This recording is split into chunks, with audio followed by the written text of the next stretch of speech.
Então, boa tarde, boa noite, sejam muito bem-vindas e bem-vindos ao nosso terceiro encontro da Escolas em Rede e Formação pelo Clima.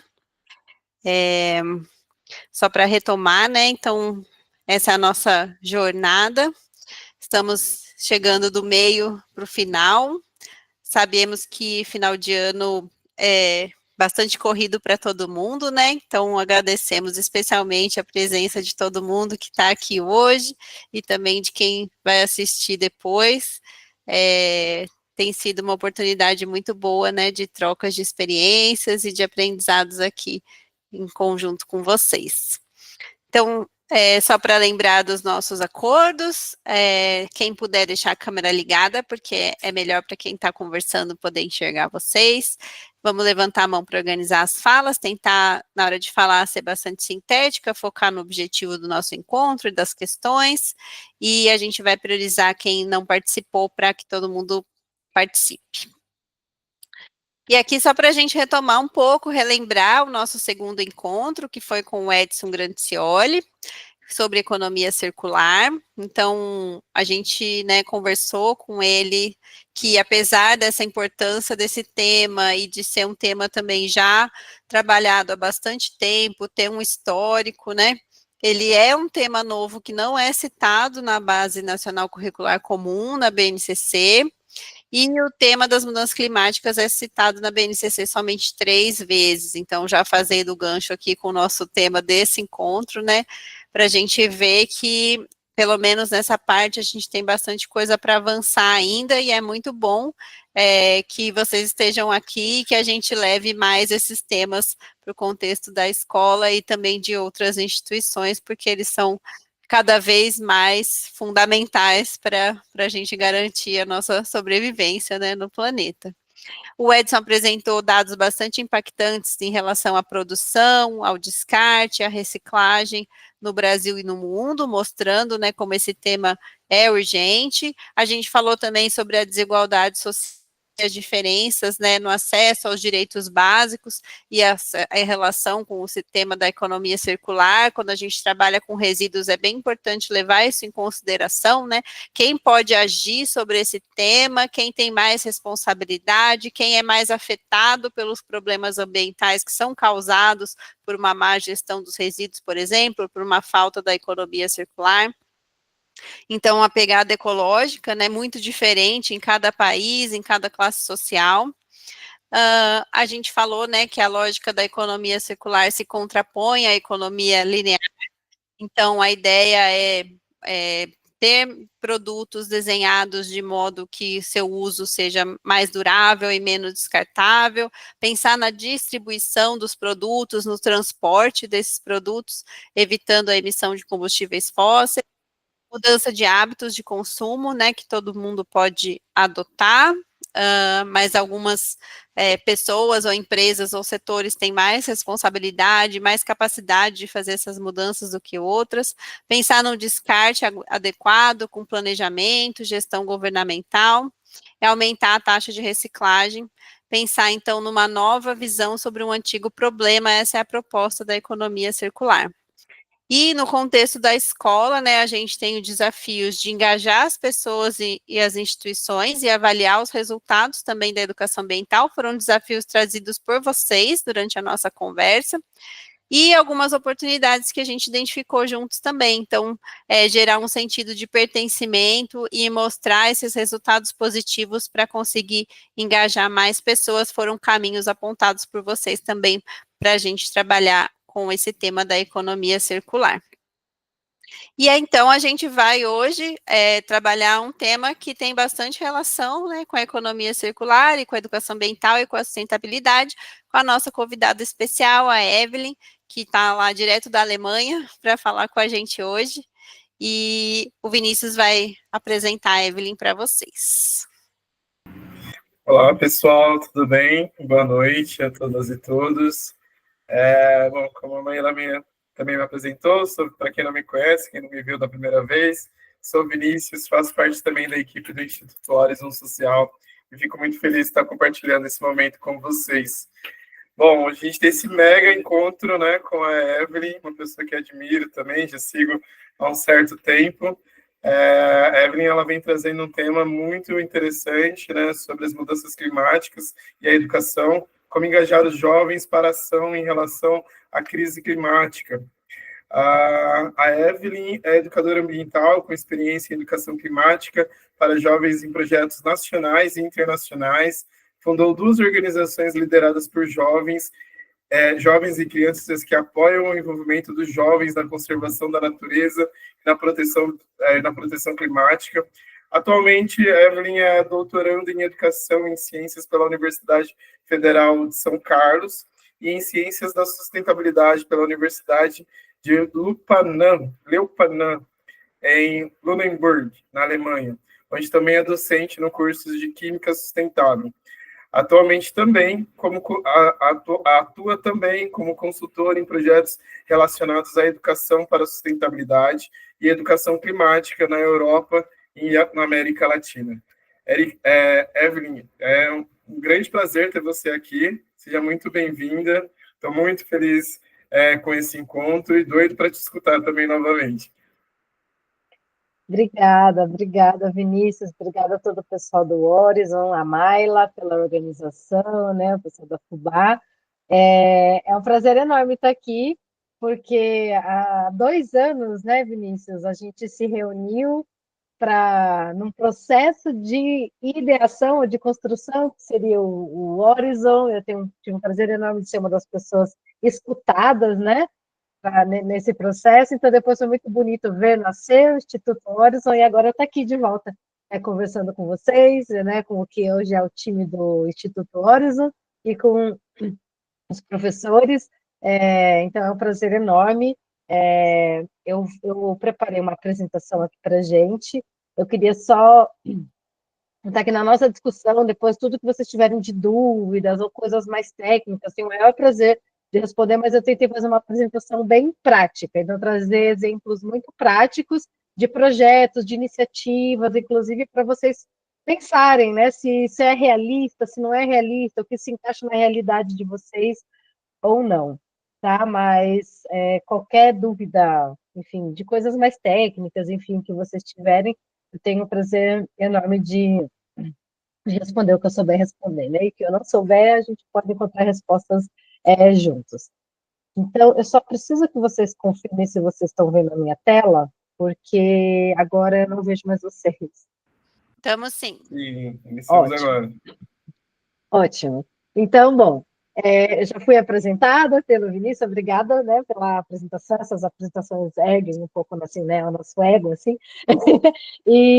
Mas só para comentar um pouco que deu para ver que eu faço muitas coisas ao mesmo tempo, mas 2 coisas que eu tenho muito orgulho de ter participado foi da fundação da Plant for the Planet no Brasil e da Youth Climate Leaders. Então, só para vocês entenderem um pouco o contexto, a Plant for the Planet é uma organização alemã, foi fundada aqui na Alemanha por uma criança, por um menino de 9 anos. Em 2007, ele tinha 9 anos, e ele fundou essa organização que promove oficinas para crianças sobre mudanças climáticas, e junto com essas crianças, eles organizam plantio de árvores e ajudam essas crianças depois a organizarem outros plantios de árvores. E essas crianças são nomeadas embaixadoras da justiça climática. E então, no Brasil, eu fundei, hoje a Plant for the Planet é um movimento internacional, eles têm escritórios e atividades no mundo inteiro, e no Brasil, né, eles são estruturados mesmo como ONG, que eu tive o prazer de ser uma das fundadoras, que eu fui presidente do conselho por 4 anos, e hoje eu sou conselheira pedagógica da Plant for the Planet Global. Mas, então, só para vocês entenderem um pouco, né, de onde vem parte da minha experiência, foi com a Plant for the Planet, implementando a Plant for the Planet no Brasil, e com isso aprendendo muito sobre os desafios, né, da educação climática no Brasil, né? Não era chegar com uma organização, ei, a gente tem uma oficina, vamos treinar crianças sobre clima, né? Foi entender também todos os contextos de diversas escolas e realidades em vários estados brasileiros, e principalmente dos professores, né?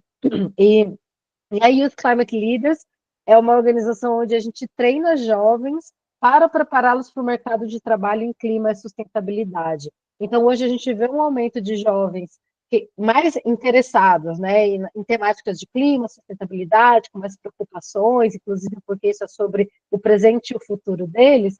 Só que quando eles entram para o mercado de trabalho e querem trabalhar nessa agenda, eles têm muita dificuldade de se colocar, até porque às vezes é um setor que exige expertises tão técnicas ou tão específicas, então como eles conseguem ganhar isso? Então, dentro da Youth Climate Leaders, a gente tenta mostrar os caminhos que os jovens podem seguir para seguir carreiras, o que a gente chama de carreiras no clima. E aí, tentar, de uma vez só, lidar com dois problemas estruturais do Brasil, que é a crise climática e o desemprego juvenil.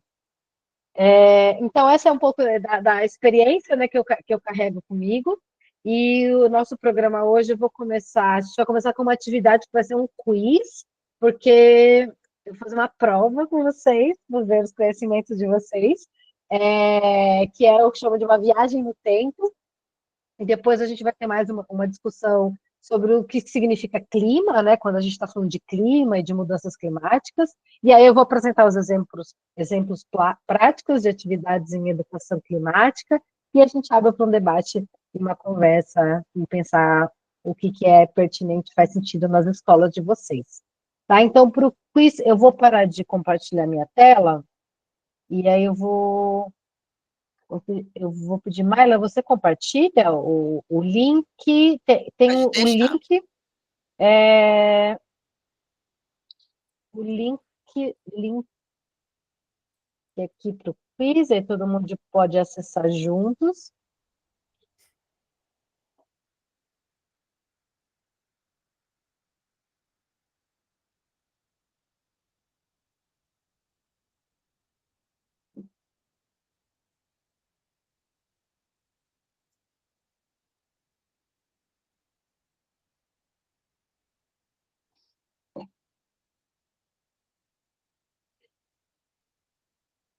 Vocês entraram?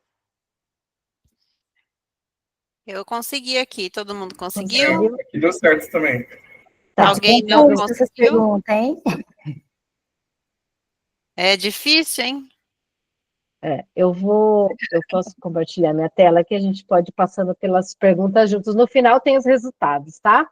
Então, eu vou fazer a pergunta uma a uma, porque daí a gente vai refletindo juntos. Mas não vale colar, hein, gente? Não, não é para colar, não é para pedir ajuda para os amigos. Tentem pensar na resposta aí. Tem certo, né? Eu ia falar, não tem certo e errado, tem resposta certa e tem resposta errada, mas é mais para a gente aprender juntos. Então, a primeira pergunta, e a gente resolveu que é uma linha do tempo, tá?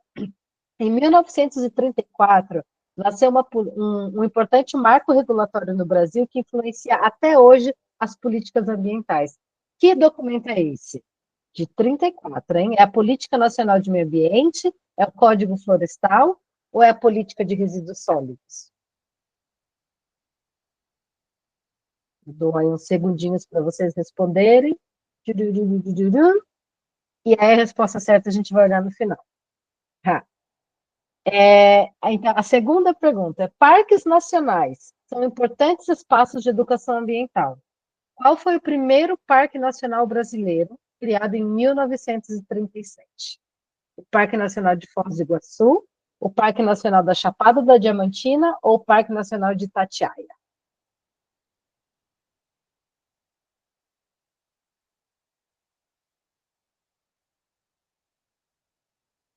Vou passar para a próxima, tá? A gente agora vai para os anos 50, a gente pulou da década de 30 para 50. A década de 50 foi marcada pelos primeiros registros no mundo de problemas de saúde e mortes por poluição em quais cidades?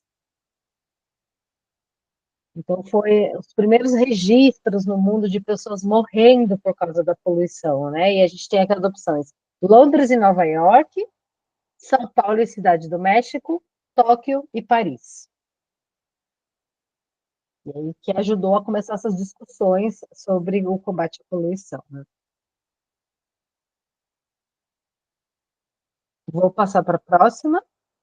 Em 1962, foi lançada uma importante obra literária que levantou o debate ambientalista em todo o mundo. Que obra é essa? Morte e Vida das Grandes Cidades, da Jane Jacobs, Uma Verdade Inconveniente, do Al Gore, ou Primavera Silenciosa, da Rachel Carson? Para quem estuda sustentabilidade, esse livro é, assim, leitura obrigatória. Apesar que todos são muito bons, recomendo todos. Então, passando para a próxima. Em 1965, uma conferência de educação na Universidade de Keele, na Grã-Bretanha, marcou o nascimento de qual expressão? Desenvolvimento sustentável, educação ambiental ou educação climática? Uns segundinhos. Essa é difícil, né? Agora a gente vai para a década de 70. A Conferência de Estocolmo, em 1972, foi palco do nascimento do Programa das Nações Unidas para o Meio Ambiente, o PNUMA. Mas ela também é considerada o marco de nascimento de qual expressão? Mudanças climáticas, meio ambiente humano ou desenvolvimento sustentável?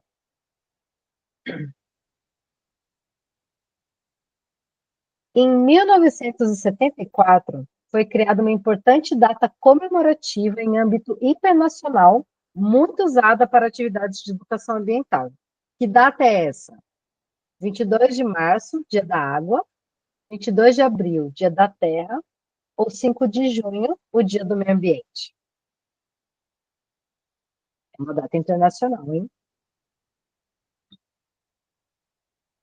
Agora vamos para a década de 80. Em 1981, nasceu uma política nacional que viria a contribuir em vários avanços ambientais e na educação ambiental brasileira. Que política é essa, de 81? A Política Nacional de Meio Ambiente, a Política Nacional de Educação Ambiental ou a Política Nacional de Gestão dos Recursos Hídricos?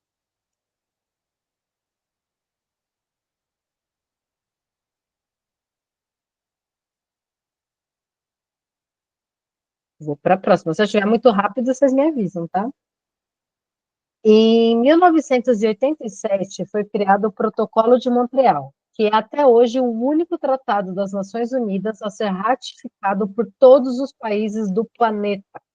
Do que trata esse protocolo? Sobre a proteção dos oceanos, a proteção de florestas ou a proteção da camada de ozônio?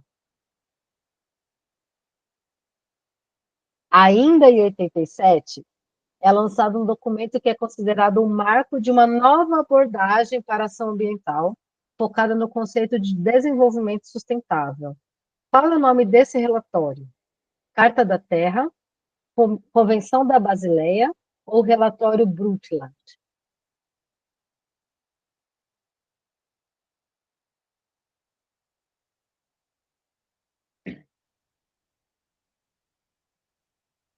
Para a próxima, ainda em 87, vocês dá para ver que 1987 foi um ano bem agitado para quem trabalha com ambiente e sustentabilidade.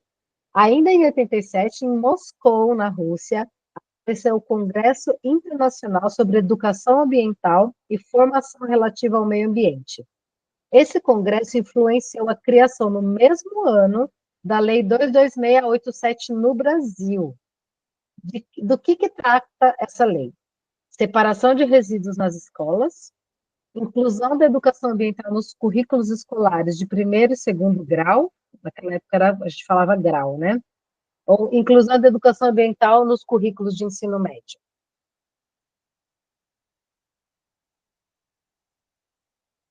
Vou passar para 88. Foi quando nasceu um grupo internacional de cientistas com o objetivo de fornecer informações científicas em todos os níveis aos governos, para que elas possam ser usadas para desenvolver políticas climáticas. Em 2005, o trabalho desse grupo foi reconhecido com o Prêmio Nobel da Paz. De qual grupo nós estamos falando? Do IPCC, o Painel Intergovernamental sobre Mudanças Climáticas, da UNFCCC, a Convenção Quadro da ONU sobre Mudanças Climáticas, ou o UNRED, que é o Programa das Nações Unidas para a Redução de Emissões por Desmatamento e Degradação Florestal. Nomes muito complicados. Agora eu vou para a próxima. Estamos quase acabando, gente.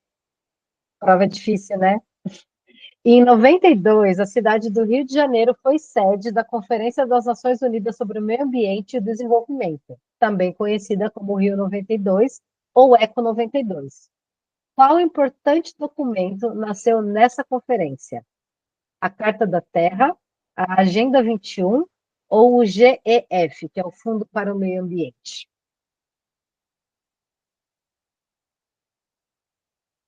A Eco 92, ela influenciou a publicação em 93 da Portaria 773 de 93, que criou dentro do MEC o Grupo de Trabalho Permanente em Educação Ambiental.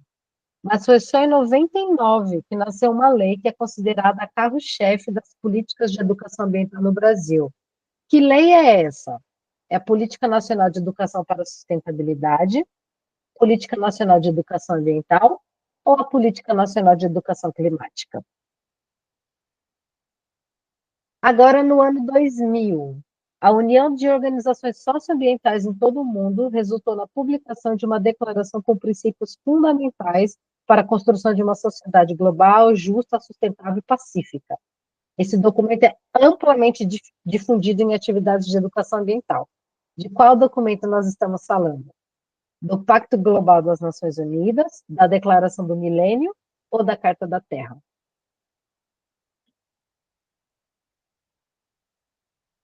Agora, 2005, já entramos neste século. Entrou em vigor um protocolo internacional que estava em negociação desde 97 e que é considerado o marco dos compromissos dos países para a redução das emissões de gases de efeito estufa. De que documento nós estamos falando? O Acordo de Paris, o Protocolo de Montreal ou o Protocolo de Quioto?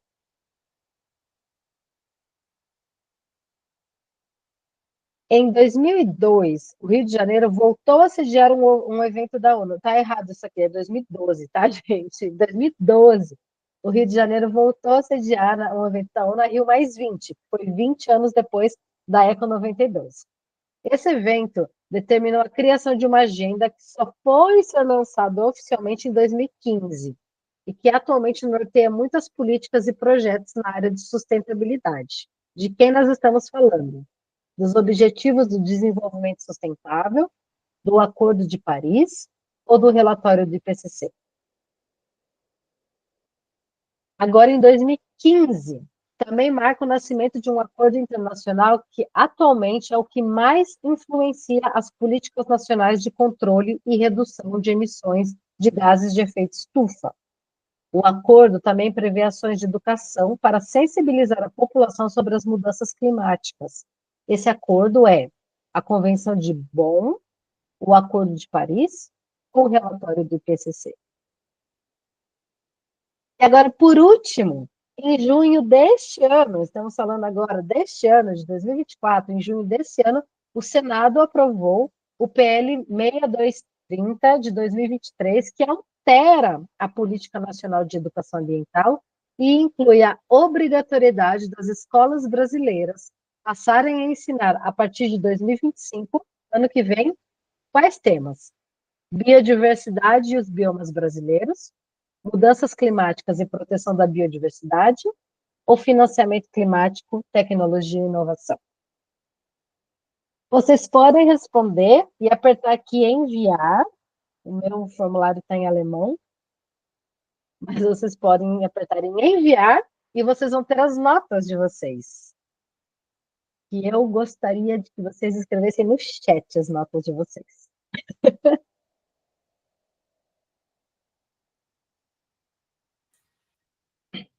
E aqui, para vocês verem, eu também erro, tá, gente? Eu que criei esse quiz e eu erro quando eu preencho ele. Eu fiz 17 pontos de 19, então também exibi a minha nota. Então, só passando rapidinho nas respostas, né? Em 1934 nasceu o Código Florestal. Então, apesar, né, de a gente ter uma alteração do Código Florestal há alguns anos, e parece ser um documento recente, ele, na verdade, é um, um marco regulatório do Brasil com quase 100 anos. Né? Então, a gente já está falando disso há muito tempo. Os parques nacionais, o primeiro parque nacional, né, que é uma unidade de conservação, né, do Brasil, foi o Parque Nacional de Itatiaia, Londres e Nova York foram as primeiras cidades do mundo a registrarem mortes causadas por causa da poluição.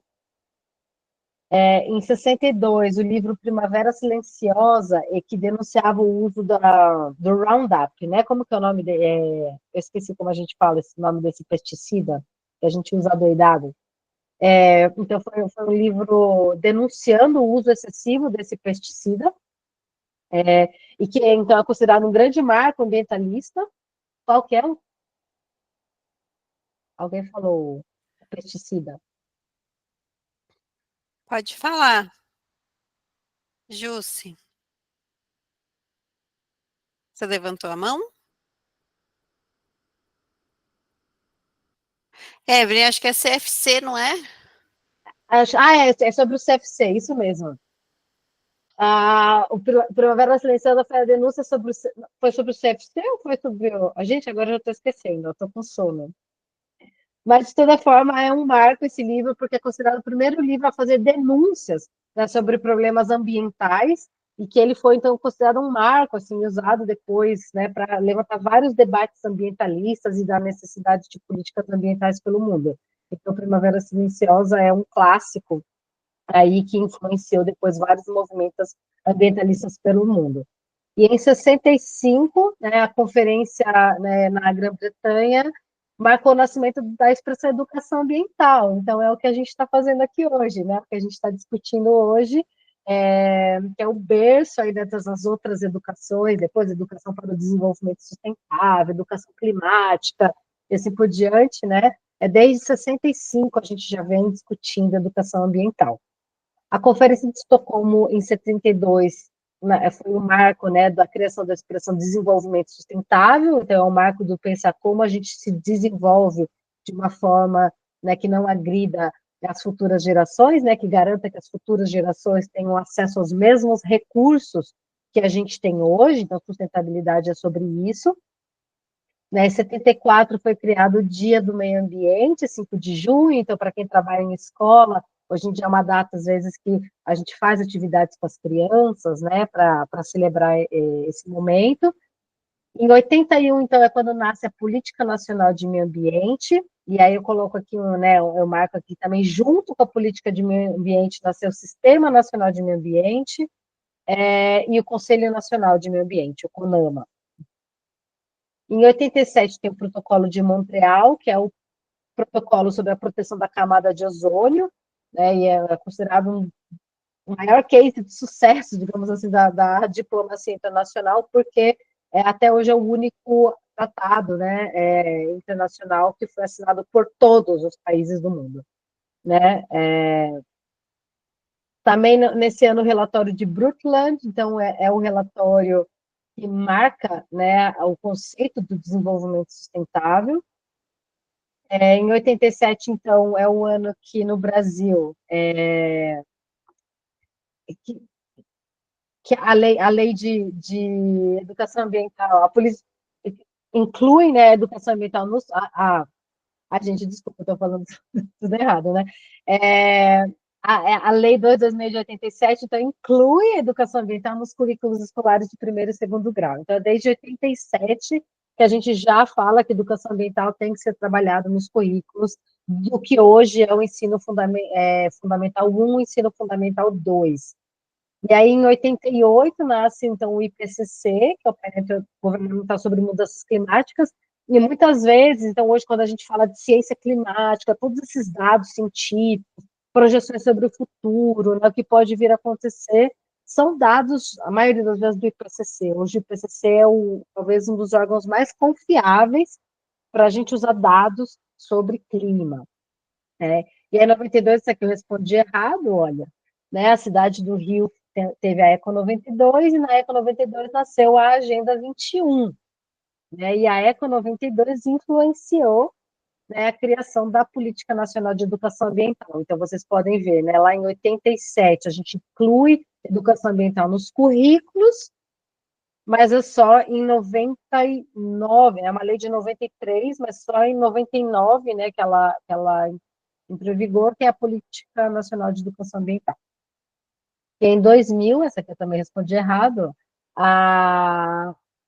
que aí foi criada a Carta da Terra. Então, a Carta da Terra é um documento dos anos 2000. E aí, em 2005, entrou em vigor o Protocolo de Quioto, que foi o primeiro, então, acordo internacional de reduções de emissão de gases de efeito estufa. Então, aqui a gente já está falando bastante de clima, né? E aí, em 2002, né, na Rio+20, se começou as discussões do que iria ser os Objetivos do Desenvolvimento Sustentável, que hoje também é um documento, né, enfim, uma série de diretrizes das Nações Unidas que orienta hoje muitas atividades de educação ambiental, né? Então, a gente tem os 17 objetivos e a gente cria atividades, né, que dialogam com esses 17 objetivos do desenvolvimento sustentável. Em 2015, a gente tem o Acordo de Paris, então é um novo acordo, ele não substitui o Protocolo de Quioto, tá? Mas ele é um novo acordo onde agora todos os países membros das Nações Unidas apresentaram metas de redução de emissões de gases de efeito estufa. Inclusive, nos noticiários, né, da semana passada, é que está acontecendo nesse momento, né, a Conferência do Clima das Nações Unidas no Azerbaijão, e o Brasil foi um dos primeiros países a apresentar uma nova meta de redução dos gases de efeito estufa, e essa meta integra o Acordo de Paris. Então, a gente tem o Protocolo de Quioto, onde só os países desenvolvidos tiveram que assumir metas de redução de emissão de gases de efeito estufa, e agora, com o Acordo de Paris, todos os países têm metas, né? Alguns já esperado metas mais ousadas, outros menos ousadas, mas eles falam que todo mundo tem que contribuir de alguma maneira. E agora, em junho desse ano, então, as mudanças climáticas e proteção da biodiversidade foram incluídas como obrigatórias nas escolas brasileiras dentro da Política Nacional de Educação Ambiental. Então, é esperado, né, que agora, a partir de 2025, as escolas passem a trabalhar mudanças climáticas e proteção da biodiversidade. E aí entramos, né, na nossa conversa de hoje para dizer que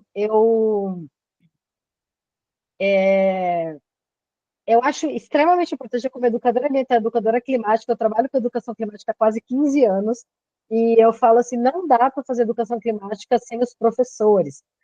Então, na Plant for the Planet, como eu falei, a gente treinava crianças e tudo mais, mas chega um momento, eu falei, eu treino 100 crianças essa semana, 100 crianças semana que vem, e elas saem da escola, e elas vão fazer outras atividades, mas o professor fica.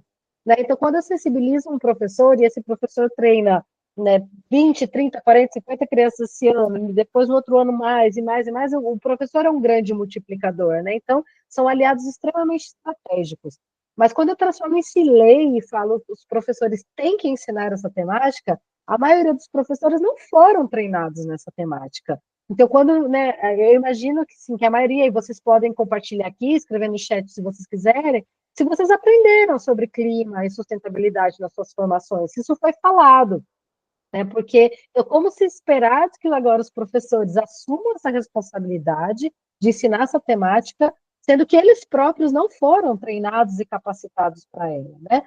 Então, agora eu vou voltar para os meus slides, deixa eu compartilhar minha tela aqui.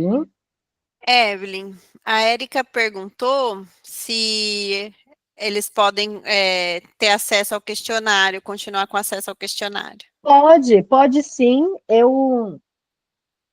Pode, esse link é aberto, qualquer pessoa pode usar, só aí as respostas que vocês têm que talvez pegar, né, as respostas de vocês, ver o que está certo e está errado, porque a menos que eu compartilhe com vocês, eu posso deixar o link aberto. Eu posso ver, de deixar o link aberto. Talvez fazer uma cópia.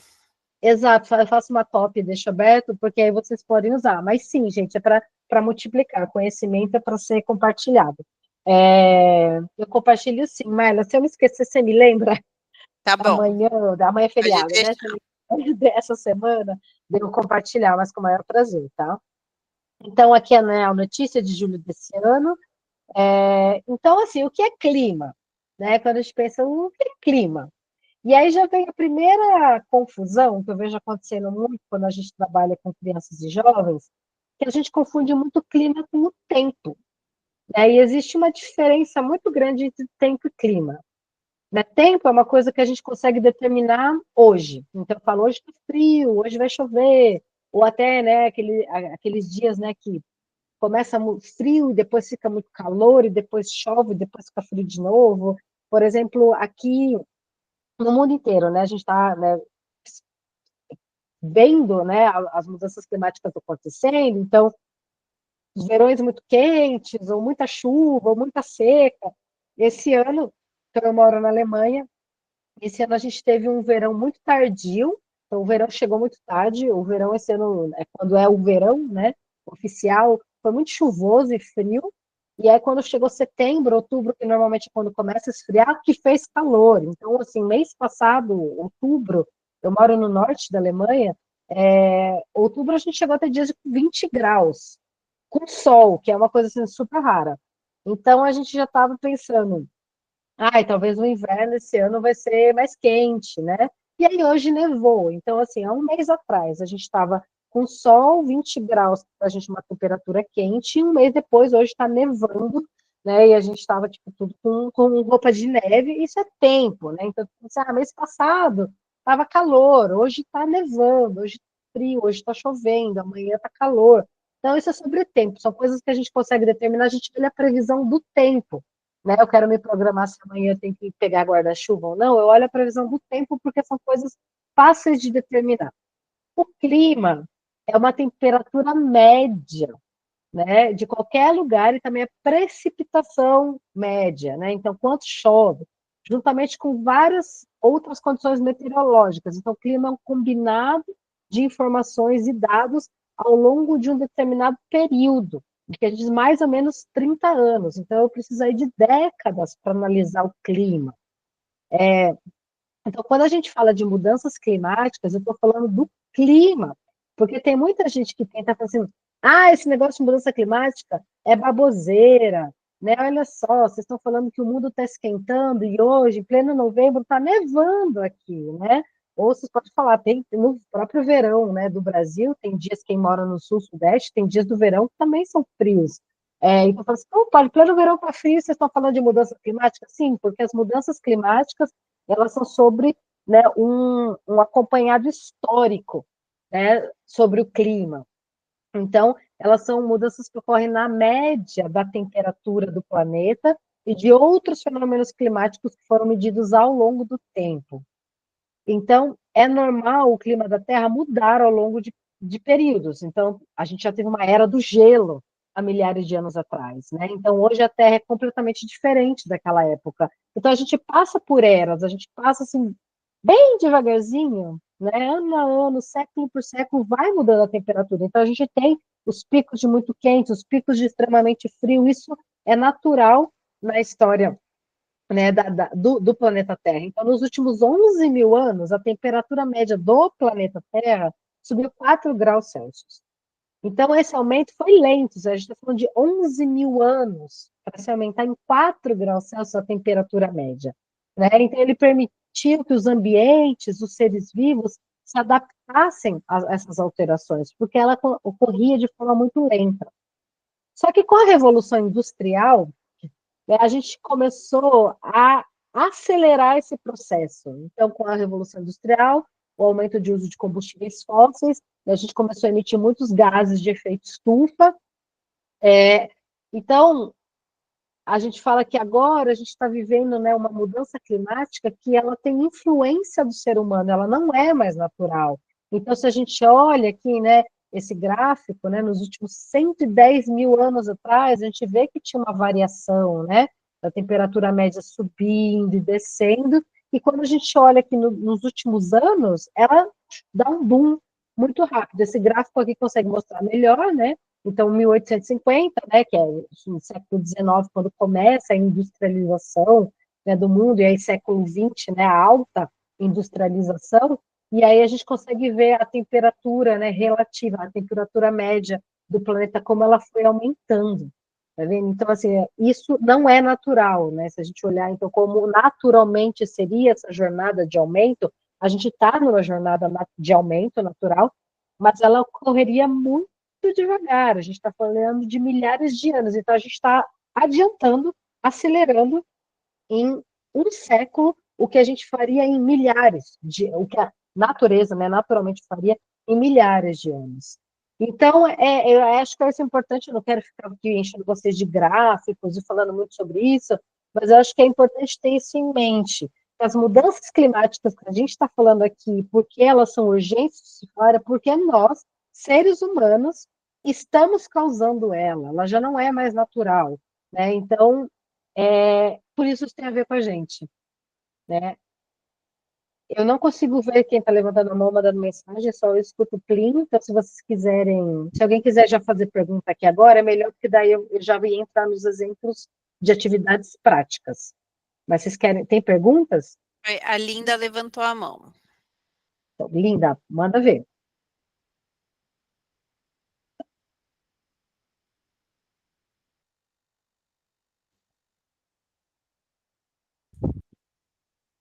Linda, não sei se você está falando, mas a gente não está te ouvindo. Você está com o É. microfone fechado. Será que foi sem querer?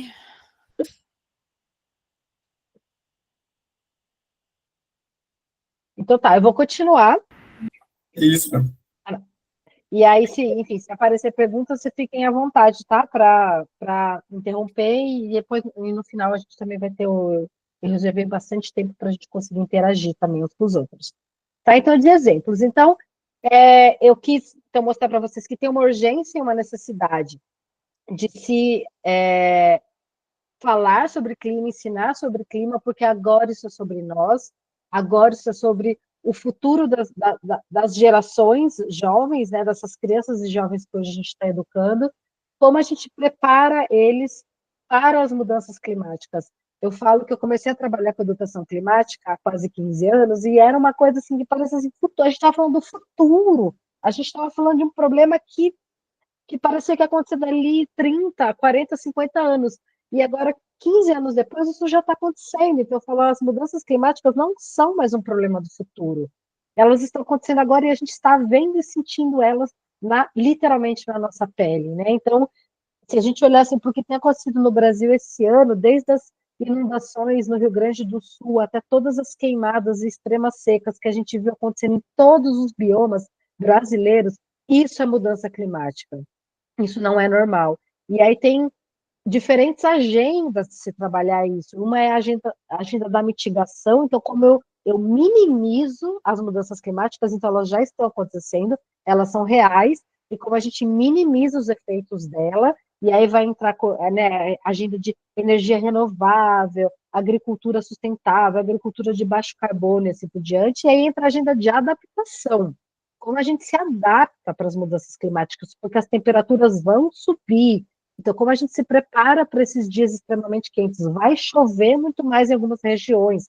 Como a gente prepara cidades para evitar essas enchentes, por exemplo. Vai ter regiões que vão ficar muito mais secas. É como que a gente planeja que essas regiões sejam resilientes a essas secas. Então, isso é adaptação, né?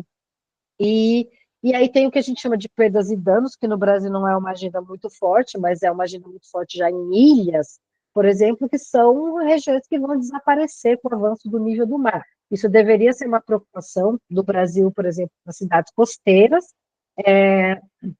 mas então só para vocês verem, tem muitas agendas, né? Já discutindo como a gente se prepara. E é isso, e como a gente prepara os jovens, as gerações que vão herdar tudo isso para lidar com isso. Então, de novo, o professor e a escola é um grande aliado. Então, aqui tem os exemplos práticos, eu queria então trazer exemplos de projetos que já estão acontecendo.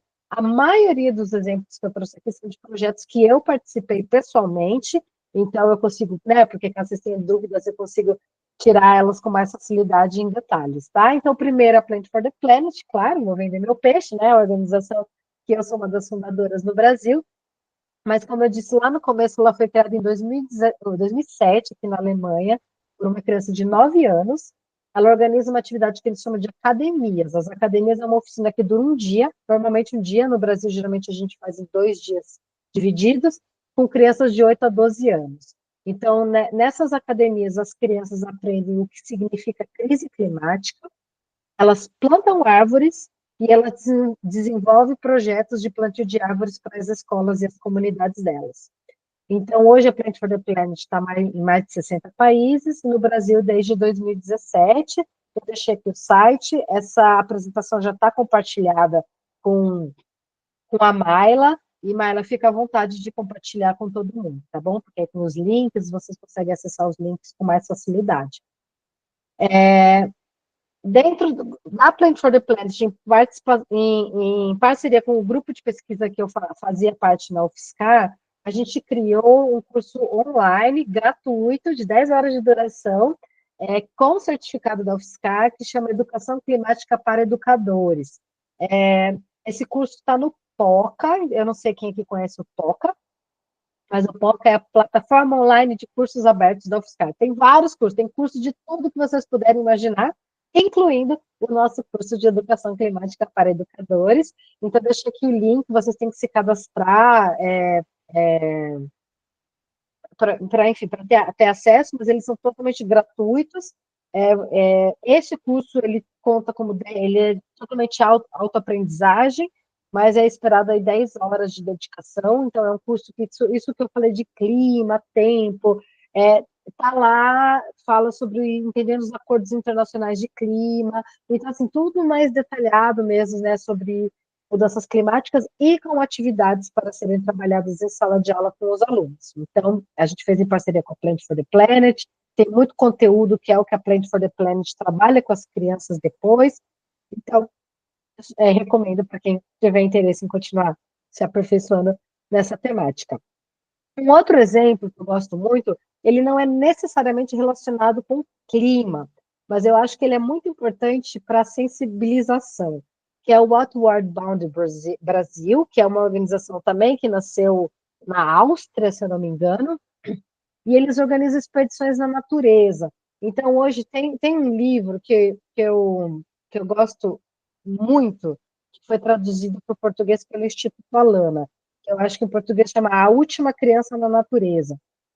E aí que o autor ele fala que as crianças hoje elas estão vivendo uma síndrome de déficit de natureza.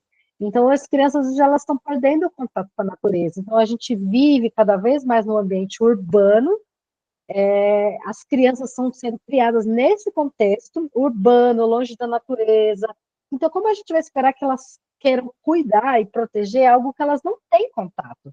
Né? Então, o que eu gosto do trabalho do Outward Bound é que é isso, que eles organizam expedições na natureza, né? Eles também fazem muitas atividades com adolescentes e jovens, digamos assim, problemáticos, né? Então, aqueles que estão em medida socioeducativa, ou que têm também problemas, por exemplo, usuários de drogas, e eles levam esses jovens, né, socialmente, né, vistos socialmente como problemas, para ficar numa expedição na natureza. Eles ficam uma semana, 2 semanas, e fazem várias atividades e conversas, tem assistentes sociais juntos, e é muito interessante que os resultados são muito impressionantes, de ver como esse contato com a natureza abre outras conexões com o ambiente, mas entre as próprias pessoas, né? Então, muito, eu acho muito bonito o trabalho deles, então, falando não necessariamente sobre clima, mas é um trabalho que ajuda a preparar o terreno para essa sensibilização, para que a gente fale, eu quero cuidar, né? Eu quero cuidar do planeta, né? Eu quero cuidar da biodiversidade. Então, eu acho que é um exemplo muito legal para quem tem condições, né, de fazer excursões na natureza, educadores ambientais, pode ser um exemplo bem legal. Esse projeto Recicletas, eu sou de Sorocaba, originalmente de Sorocaba, no interior de São Paulo. Esse é um projeto que eu pude acompanhar de perto e que foi muito legal. Foi uma escola particular de Sorocaba que criou esse projeto chamado Recicletas. Então, os alunos do ensino médio, eles tinham aula, não, do Fundamental 2, eles tinham aula de mecânica de bicicleta. Então, eles traziam mecânicos para ensinar os alunos a consertarem bicicletas. Né? Então, e aí esses alunos, eles saíam pelas bicicletarias da cidade recolhendo bicicletas velhas, bicicletarias ou às vezes condomínio, quem mora em prédio, sabe? Sempre tem aquelas bicicletas abandonadas, né? Então eles saíam recolhendo essas bicicletas, eles reformavam, recuperavam essas bicicletas dos alunos, né? E eles doavam essas bicicletas para projetos sociais. Mas não era só isso. A escola transformou a bicicleta num tema transversal no currículo escolar. Então, todas as disciplinas trabalhavam bicicleta.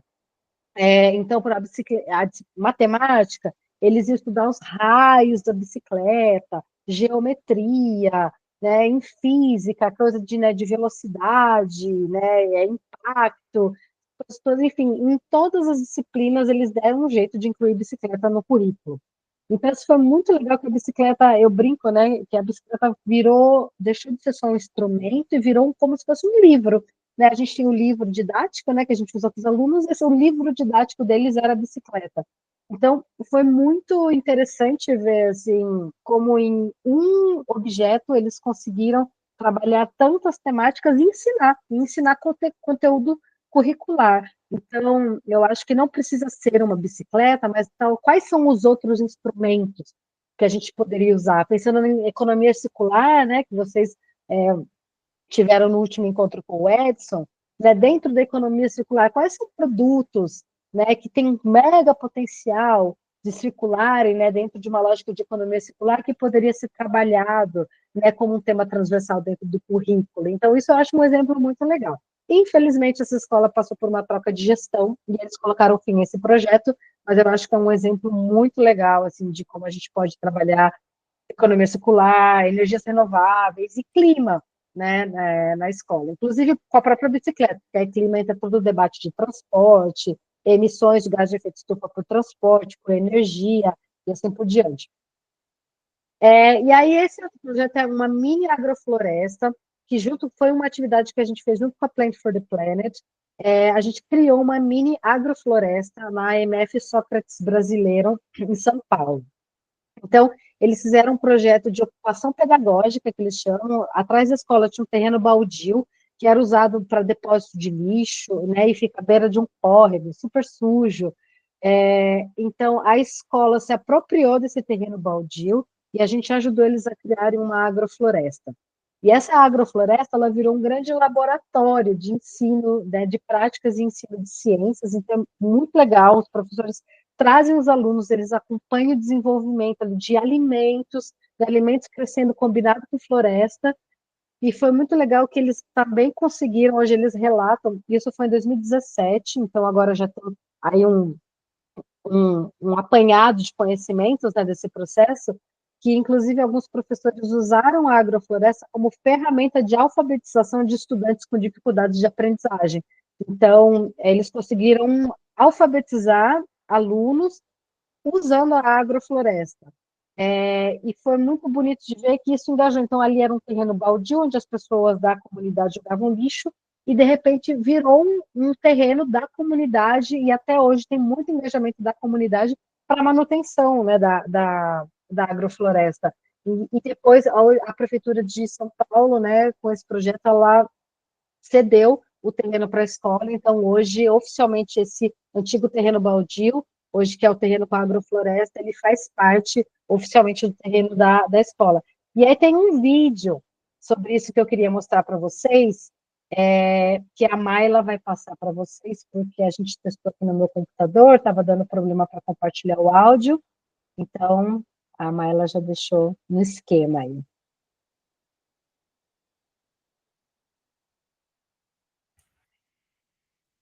Apareceu aí para vocês? Está carregando. Sim. Agora sim.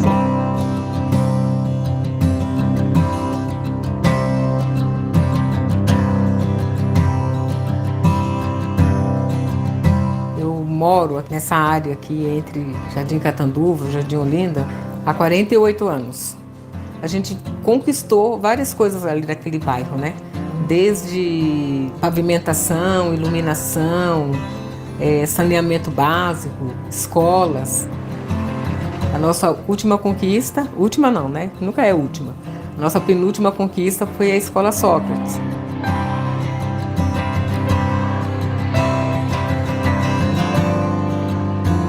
As crianças chegam na Sócrates Brasileiro numa situação de bastante vulnerabilidade. As famílias muitas vezes não têm condições de oferecer as refeições básicas. Observamos que muitas delas tomam café aqui na escola, né, a primeira refeição do dia, bem como a segunda refeição do dia. Temos um eixo maior da nossa escola, melhoria da comunidade, melhoria geral da comunidade. E a gente tem assim vários projetos que alimentam esse foco principal. Então, temos aí o cortejo poético, a horta, a agrofloresta. O terreno ao lado da escola Era um local que havia muito descarte de lixo, as pessoas utilizavam para colocar animais. E você tinha, assim, muito entulho. Então tinha rato, era mais complicado. E os alunos passam por lá. E foi conversado com a comunidade, mobilizado o conselho de escola para fazer um projeto de ocupação pedagógica desse espaço, né, e possível anexação à escola.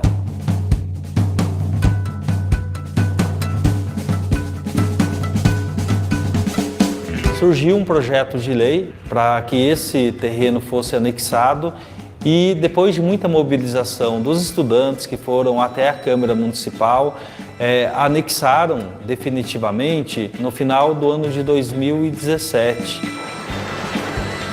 Foi conversado. Bom, precisamos diminuir as ondas de calor, precisamos atrair a natureza, precisamos diminuir poluição, toda a questão ambiental. E aí, a própria comunidade, nestas reuniões, pensou, junto com a escola, em fazer uma agrofloresta. Aí foi contatado o Renato, que se apaixonou pelo projeto e se apaixonou pela escola. A gente plantou essa agrofloresta na primavera de 2017. E essa mistura de árvore com espécies agrícolas, a gente dá o nome de agrofloresta.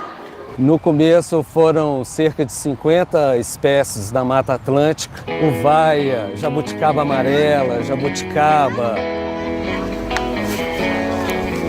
E depois essas folhas caem na terra e fazem uma adubação na terra. A aula prática, ela vai muito além da teoria. Aqui você consegue ter uma aula de ciências a céu aberto, entendeu? A gente tem um laboratório natural. Quando a professora montou esse projeto, que a gente veio todo mundo junto, mudou o ponto de vista da gente, porque a gente também passava aqui e achava, nossa, esse terreno não tem como ninguém melhorar, né? E depois que a gente começou nesse projeto, a situação veio ficando bem melhor, porque as árvores estão crescendo, a gente está ajudando a natureza também. Hoje eles têm mais conhecimento de vegetais, de frutas, do que isso pode trazer de benefício para a saúde deles. Hoje eles conhecem de fato, eles experimentam, então a gente vai lá, planta coisas diferentes e serve na merenda. O terreno, ele é um espaço aberto, né? Existe um portão, mas não é fechado e muitos moradores participam ativamente de atividades como a horta e a manutenção da mini-floresta, a colheita do feijão guandu. Não é uma escola de muros fechados, é uma escola que é aberta, que a comunidade participa diretamente das decisões que são tomadas, dos projetos que acontecem dentro da escola. Quando existe uma relação escola e comunidade, o ganho é real para todo mundo.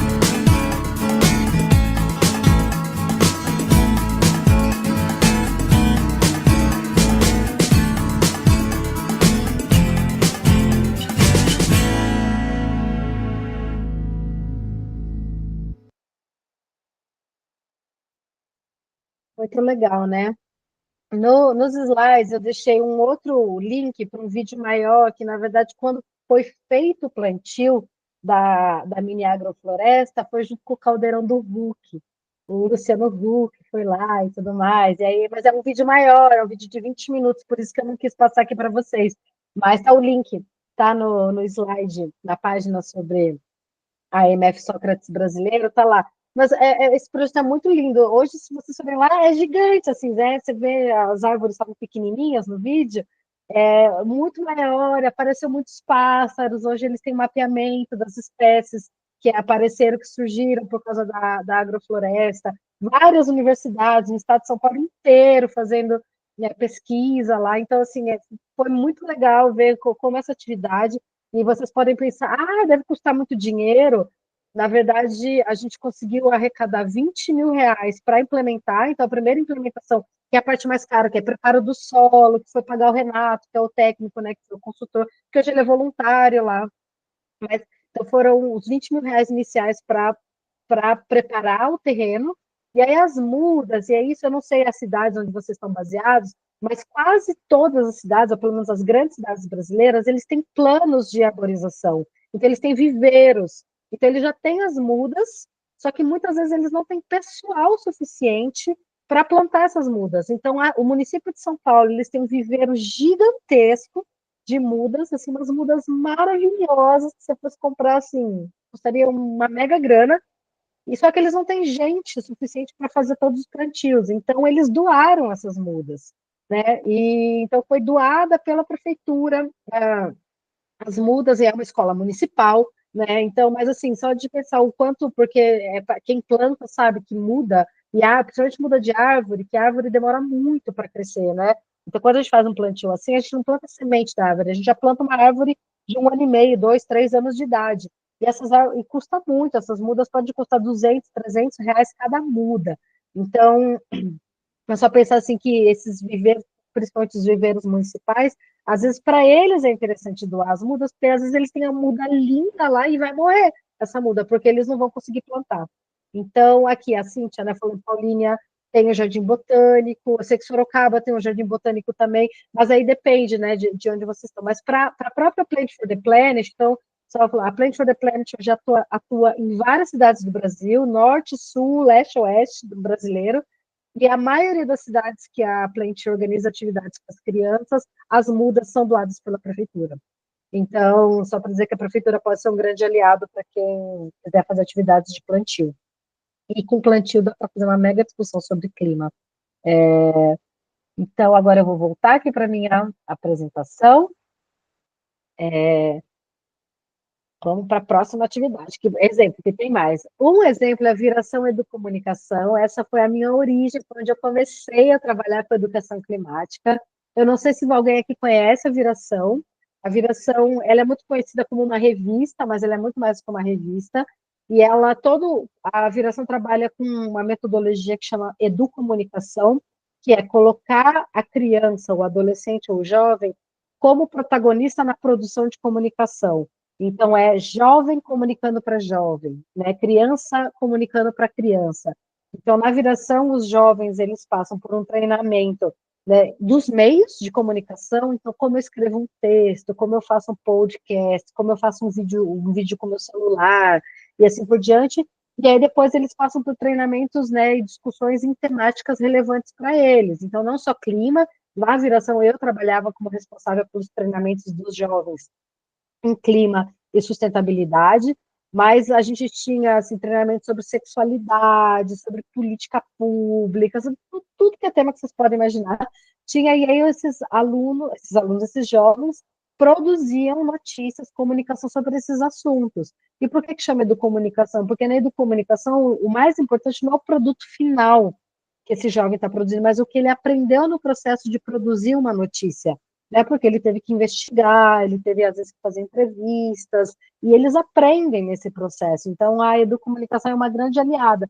Então, no caso do clima, a Viração, então, tem essa revista que chama Viração, que todo o conteúdo é feito por núcleos de jovens organizados em todo o Brasil, mas a Viração, ela também organiza cobertura de eventos que são liderados por jovens, e na Viração eu coordenei a cobertura jovem da Rio Mais 20, no Rio de Janeiro. Então a gente levou uma delegação de 120 jovens de 18 países, adolescentes e jovens de 18 países, que atuaram como repórteres jovens da conferência, né? Então produzindo ali também em tempo real o que estava acontecendo na conferência para o público jovem. E aí, depois, esse projeto foi tão bem sucedido que a gente seguiu fazendo ele nas conferências do clima da ONU. Então, depois eu segui desde 2012 até 2018, acompanhando as conferências do clima da ONU, com delegações jovens, produzindo notícias sobre o que está acontecendo lá. Mas, assim, você pensa, nossa, mas vamos montar uma delegação de alunos e levar eles. Bom, ano que vem a conferência do clima da ONU vai ser no Brasil, né? Então, em termos de logística, um pouco menos complicado, mas vai ser no Pará. Mas pensar, agora esse ano está acontecendo no Azerbaijão, você vai pensar, eu vou organizar uma delegação de alunos para vir para o Azerbaijão? Não, né, não precisa, ser complicado.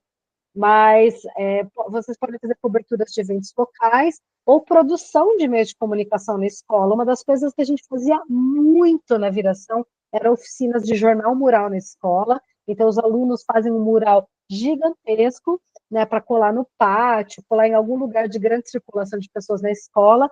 Eles produziam notícias, imprimiam, decoravam coisas, fotos e tudo mais, e era como se fosse um grande jornal ali com alguma temática. Então, vocês podem falar, vamos fazer um jornal mural sobre clima, vamos fazer um jornal mural sobre sustentabilidade, sobre biodiversidade, enfim, e aí colocar os alunos para serem esses repórteres, né, falando sobre esse assunto. Outra opção é o fanzine, né, que é um jornalzinho de bolso, que dá para até ser feito com recorte e colagem, assim, é super, super legal, assim, super divertido para os alunos, e também eles escrevendo lá as notícias. Rádio escola, algumas escolas têm estrutura, né, de rádio, né, na hora do recreio, que aí fica ali os alunos fazendo um programa de rádio, vídeos, canal no YouTube, redes sociais, assim, aí, né, a imaginação de como a gente usa a comunicação e até os meios de comunicação como os nossos aliados. Então, a gente está nessa grande discussão no Brasil de proibir, né, o uso de celulares nas escolas, por exemplo, né, mas e se a gente conseguisse usar essas maquininhas, né, como os nossos aliados? Então, cara, você está com o celular na escola, então pronto, vamos fazer vídeos documentários, né, vamos criar uma página num perfil no Instagram da nossa escola para a gente falar sobre clima. Enfim, né? Então, pensar também como a gente usa esses meios ao nosso favor e não contra a gente, né? Então, isso aí da comunicação é uma metodologia, mas é um processo de produção de conteúdo que resulta em aprendizagem. Tenho um carinho enorme por esse trabalho. E aí, o Climate Kick, eu participei desse projeto com professores de Portugal. Infelizmente, a gente nunca conseguiu chegar com ele no Brasil. Que chama Young Innovators, e nesse projeto a gente treinou professores para moderar o programa. Então, eles têm toda uma metodologia, que é como a escola convida parceiros locais, então são indústria, governo local, agricultor, né, o que tiver ali, o que faz parte da sua realidade do seu entorno. No caso de Portugal, a gente trabalhou com os professores, convidando a única indústria que existe em Portugal é a indústria de sapato. Então, a gente pegou a indústria de sapato como parceiro local. Então, eles são convidados a trazer desafios reais de clima e sustentabilidade que eles têm.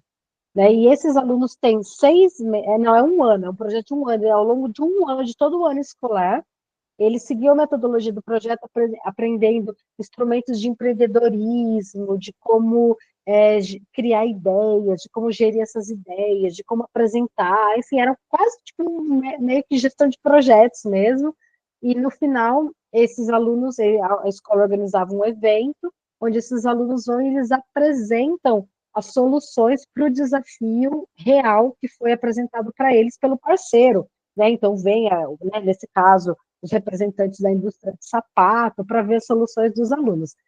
No caso, eu trabalhei com o treinamento dos professores, que os professores são os moderadores, né, dessa metodologia. Então, foi muito legal. Ela é muito conectada também com o empreendedorismo, mas assim, o empreendedorismo climático, que a gente fala de criar soluções para problemas climáticos reais. Muito legal. Isso funciona muito, né, mais já para alunos de ensino médio, né, um pouco mais velhos, até porque usam assim, ferramentas, digamos assim, mais avançadas, né, em termos de conhecimento mesmo, para escrever, para fazer análise das coisas. Mas o que eu gostei muito nesse trabalho é essa perspectiva dos alunos lidando e trabalhando com desafios reais, né, do entorno, da comunidade deles. Então, vocês podem trazer alguém da prefeitura, né, então, que também tem desafios, enfim, o que fizer sentido, né, dentro da realidade de vocês, e colocar os alunos, né, mediados pelos professores, para pensar nessas soluções, né. E a Escola Sustentáveis, ele é um programa nacional, então eu não sei se vocês sabem que desde 2019 o Brasil tem o Programa Nacional de Escolas Sustentáveis, que é apoio, literalmente apoio financeiro, apoio técnico e financeiro, para a transição das escolas rumo à sustentabilidade. Ele tem 3 eixos, que é o currículo, gestão e espaço físico. Né? Então, é para apoiar tanto de colocar a sustentabilidade no currículo ou na gestão, até mudar o espaço físico mesmo, fazer estruturas, instalar painel solar, instalar a estrutura de reuso de água, e os grandes cases deles é de uma escola no Rio de Janeiro e uma em João Pessoa, na Paraíba. No Rio, é o Colégio Estadual Eric Walter Reiner, que foi considerada depois a primeira escola da América Latina a ter um certificado de edifício sustentável. Só que no slide aqui embaixo, à direita, é o projeto da escola. Então, vocês veem que tem os tetos verdes com horta no telhado, né? Tem painel solar com energia renovável, estação de tratamento de água. É assim, super interessante assim, o projeto. Aqui na foto de cima são os alunos no telhado verde. Oi, Evelyn, sou eu, Oi, Vinícius. É só para oi, dizer Vini. que a Simone, em Portugal, ela apresentou também um case das escolas sustentáveis e ela trouxe um educador no primeiro encontro que Ah, desenvolveu que um projeto legal! também muito legal em Curitiba, numa escola de Curitiba. E ele, enfim, é um projeto que já ganhou também outros prêmios, ele conseguiu ter outros tipos de financiamento e continua com esse projeto lá em Curitiba. Foi bem legal, e aí muito legal também Legal. escutar e fazer essas conexões, né? Olha a sinergia, hein? Porque esse ano a gente não foi combinada, né? E usamos o mesmo exemplo. Mas então, só para mostrar que existe, né, também apoio técnico, às vezes financeiro, para fazer essas reestruturações. E aí a gente pensar também na escola, no edifício mesmo, na estrutura, edifício da escola, também como um ambiente educador, né? Quando eu tenho uma escola que na sua estrutura, como vocês viram na Sócrates brasileiro, com a agrofloresta, que na sua estrutura tem algo que fala sobre sustentabilidade, que fala sobre clima, a escola, o ambiente da escola está ensinando, né? Ele também é um ambiente educador, então a gente não pode pensar só, como eu lido com esse conteúdo em sala de aula, se a escola está fazendo tudo errado, inclusive, tudo errado, né? Tudo errado, ela está fazendo o que ela está dentro do alcance dela, né? Mas ela mesma não é um exemplo daquilo que está sendo ensinado. Então, uma atividade que a gente propõe para alguns educadores fazerem, por exemplo, é colocar os alunos para fazerem um inventário de sustentabilidade da escola. Então, dos alunos verem assim, quanto a escola usa de energia, quanto a escola consome de água, quanto consome de alimento, quanto consome de material, papel, tinta de impressora, sabe, de materiais mesmo físico, e aí pensar, vamos fazer um plano de como reduzir o consumo dessas coisas, né? Dá para fazer calcular as emissões de gases de efeito estufa da escola, né? A pegada de carbono da escola, dá para, enfim, pensar várias coisas que dá para fazer com os próprios alunos, né? E então esses eram os exemplos que eu tinha para vocês hoje. Espero que não Evelyn, tenha sido cansativo. Oi, o Bruno perguntou se você sabe o nome da escola de João Pessoa. eu posso achar. Eu aqui eu não tenho, enfim, quando eu montei a apresentação, eu não tenho, mas eu sei que esses são os dois grandes cases que eles usam, mas eu posso pesquisar, Bruno. A gente pode pesquisar juntos, né? Colocar Escola Sustentável, João Pessoa, Paraíba. E aí eu Obrigada. queria agora abrir para a gente discutir, né? Então, tirar dúvidas, se vocês tiverem perguntas, e pensar assim, a pergunta que eu já coloco para vocês é se vocês veem alguma dessas atividades sendo implementadas na sala de aula de vocês, ou na escola de vocês, ou não, por que não? Ou qual outras ideias que vêm na cabeça de vocês de atividades que vocês poderiam desenvolver na escola para tratar temas relacionados a clima e sustentabilidade. E eu falo sempre sustentabilidade porque às vezes eu acho que clima, ele tem quase uma coisa meio não sexy, né? Quando fala, nós vamos falar de clima, aí fica falando, isso é muito técnico, é muito chato, e aí quando a sustentabilidade dá um tempero, é mais atrativo, digamos assim. Então, como a gente fala de clima, né, de uma forma também que seja atraente e interessante. Esse já é um desafio, por exemplo, que a gente vê nas escolas. Então, isso era a minha apresentação hoje, né? Eu vou compartilhar com vocês na verdade, a Maila já tem os slides e você pode compartilhar, tá, Maila, com o pessoal. E aí agora eu queria abrir para a gente conversar também, né? Para a gente discutir. Agora eu fiquei tanto tempo sem ver vocês, agora eu queria também conseguir ver e escutá-los.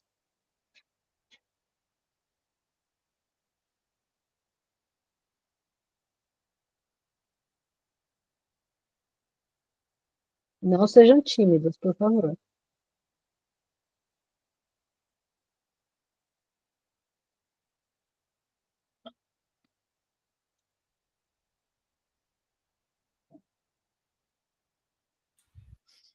Eu vou começar, então.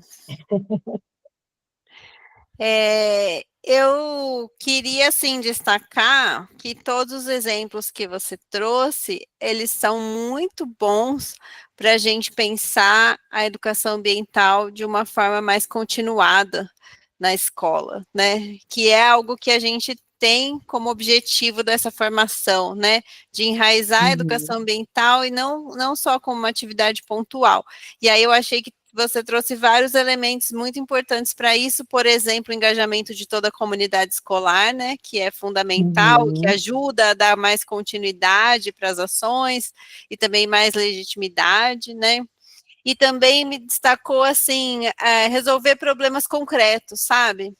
Por exemplo, a questão do terreno e outros, né? Quando a gente tem um objetivo mais concreto para realizar, eu acho que, mesmo que ele seja menor, né? Não precisa ser revitalizar um terreno, né? Ou fazer uma agrofloresta. Pode ser um objetivo menor, mas focar em algo que esse objetivo vai irradiar outras ações e outros temas relacionados, e cada professor, cada professora de cada disciplina pode encontrar a sua área ali dentro daquele tema e trabalhar isso no currículo, né?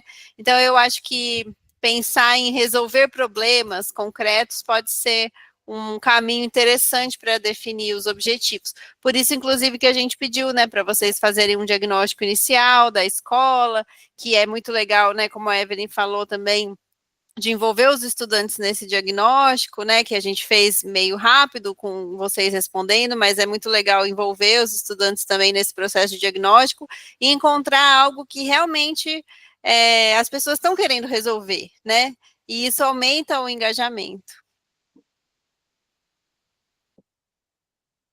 Foram coisas que eu pensei a partir da sua fala. Legal. Desculpa, só do diagnóstico, eu acompanhei um projeto numa escola que foi muito legal, que os alunos quiseram fazer diagnóstico e eu presenciei esses alunos entrevistando o responsável por compras da escola, falando quantas compram de papel, quantas compram disso, quantas compram daquilo. Então foi muito legal ver os próprios alunos entendendo também o consumo da escola, né? E aí de perceber como a escola reduz isso. Então é bacana engajar os alunos, né, nessas discussões para eles irem atrás das respostas, né? Eles irem atrás das soluções, enquanto os professores são mediadores desse processo, né? Pegando o gancho do que a Maíla lá trouxe também, acho que meio que ressoa muito o que você trouxe, Evelyn, é de a gente tentar identificar esses ativos que às vezes tem no nosso município, né? Por exemplo, o Jardim Botânico, a secretaria que doa muda.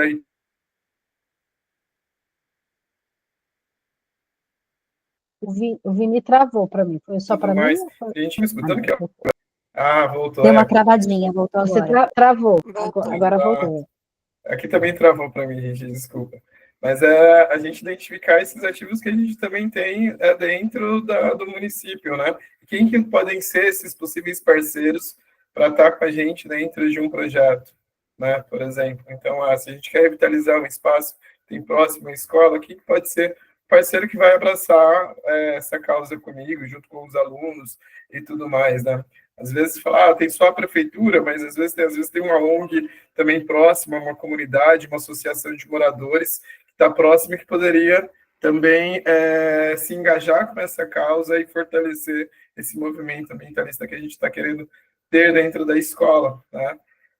E aí, enfim, quando você foi passando, você vai passando um filminho assim na minha cabeça, né? Porque a gente, em alguns projetos do Instituto, a gente almeja muito esse movimento dos jovens se tornando lideranças ali, está no centro dessas discussões, dando voz para essa juventude, principalmente que eles também vão ser um dos grandes afetados por todas essas mudanças, como você colocou lá logo de início, né?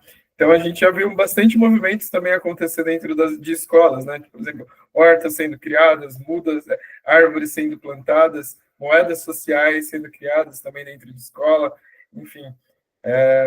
Tem pessoas aqui também que eu sei que fazem bastante movimento dentro da escola, né? De escolas. Eu só acho que tá meio tímido mesmo, Evelyn. Cíntia. Acho que só trazendo um ponto que eu acho muito interessante, assim, porque foi abordada essa questão de uma maneira que ela não nos causa essa ansiedade climática, que quando a gente vê só o que está acontecendo de ruim, dá a sensação de que, nossa, pode fazer o que for, que a gente não vai solucionar esse problema, e aí muitas vezes a gente acaba pensando, nossa, nem vou começar a falar sobre isso, ou conversar com os alunos, com os jovens sobre isso. Mas é um movimento, e eu lembro de uma frase que a Simone trouxe no primeiro encontro, que foi exemplos, bons exemplos, né, exemplos exitosos, eles são inspiradores. Então, esses exemplos são inspiradores. Esses movimentos, por mais que a gente ache eles pequenos, ou, né, mas só aqui na minha escola, né, eles são muito importantes, porque eles movimentam também esses jovens e essas crianças para mais, né? E aí eu trago um exemplo meu. Eu não tive educação ambiental na minha escola, na minha escola formal, mas eu cresci no sítio do meu avô, em Minas Gerais. E então essa minha conexão com o ambiente natural, né, sem ser humano, ele sempre foi muito forte, porque eu já tive essa relação na infância. Então o meu avô, por exemplo, praticava compostagem, mas ele não chamava de compostagem. Mas ele jogava lá o restinho da comida, lá das cascas de fruta, pela janela, e do lado tinha a horta dele. Então, pés de fruta. Então, se a gente começa a internalizar isso nas crianças, nos ambientes escolares, né, mesmo que seja pouco, lá no futuro isso vai mexer com elas de alguma forma, não importa a profissão que elas escolham. Então, eu enxergo muito isso, porque isso aconteceu, acho que comigo, assim, tanto que na faculdade eu fui buscar fazer meu primeiro TCC na área de educação ambiental. Aí que eu fui entender mais a teoria, né, do pertencimento, da educação ambiental teórica. Mandei super bem no quiz, porque os meus TCCs todos foram conectados a isso, porque, né, relatório de Broad, de onde surgiu tudo isso? Mas porque lá atrás, de alguma forma, isso já estava internalizado em mim. Então, eu também sou super a favor da criança e natureza, super adoro o Instituto Alana também, porque eu acho que é isso. Às vezes, é num brincar que você está lá. Então, se a gente conseguir trazer, mesmo que seja um movimento que a gente ache, poxa, não é muito significativo agora, o que a gente vai mudar de fato, lá no futuro, isso vai mexer de alguma forma, eu acredito. Então, acho que eu só queria trazer um pouquinho da minha experiência também, pessoal.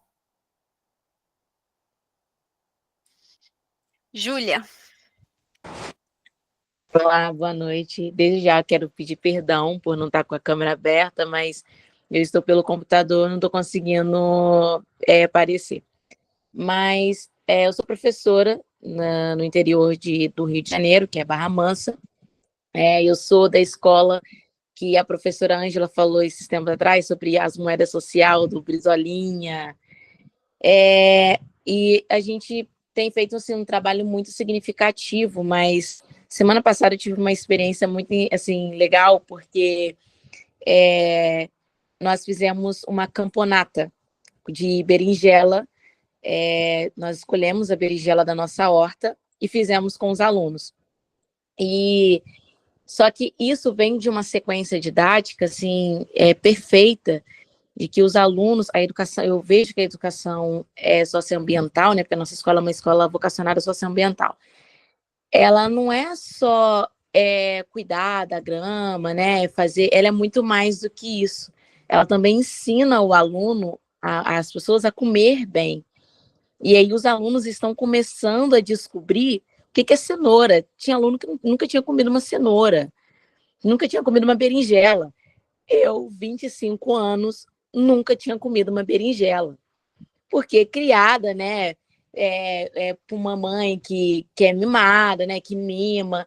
E aí tem muito uma questão de que os nossos jovens, né, minha geração, é uma geração que não tem acesso a uma comida sem agrotóxicos, são comidas muito industrializadas. E os nossos jovens hoje, eles não têm esse acesso de uma comida mais limpa, né, uma comida saudável.